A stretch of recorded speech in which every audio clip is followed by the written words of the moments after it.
When I explained the extended UTXO model in the first lecture, I explained that in order to unlock a script address, the script attached to the address is run, and that script gets three pieces of input: the datum, the redeemer, and the context. And in the second lecture, we saw examples of that, and we saw how that actually works in Haskell. We saw the low-level implementation where all three arguments, datum, redeemer, and context, are represented by the data type. But I also mentioned that in practice that is not used, and we use instead the typed version, where datum and redeemer can be custom types as long as they implement the isData type class, and where the third argument, the context, is of type script context. And the examples we have seen so far only looked at the datum and the redeemer, but we have always ignored the context. But the context is, of course, very important. So in this lecture, we want to start looking at the context. And this script context type is defined in package Plutus -ledger -API, which is a package that until now we haven't needed, but now we do need it, and I also included it in this week's Cabal file. And the context is in module plutus.v1.ledger.contexts. And we see the definition here. So the type script context. And we see it as a record type with two fields, one of type txinfo, which is the most interesting one, and then a second field of type script purpose. And the script purpose type is defined in the same module here, and it describes for which purpose the script is run. So the most important purpose for us will be this one, the spending purpose. So this is what we have talked about until now in the context of the extended UTXO model. So this is when a script is run in order to validate spending input for a transaction. But there are three other purposes.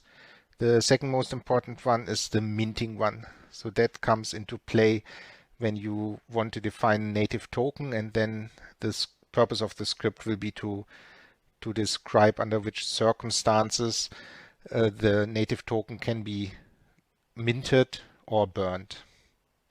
And then there are two more purposes, rewarding and certifying. So rewarding seems to be related to staking, and certifying to certificates like delegation certificates. But first we will concentrate on the spending purpose. So now the actual context is in this field of type txinfo, which is defined also in the same module here. And this basically it's an abbreviation for transaction info, so it describes the spending transaction. I always said that in the UTXO model that Cardano uses, the context of validation is the spending transaction, so the transaction and its inputs and outputs.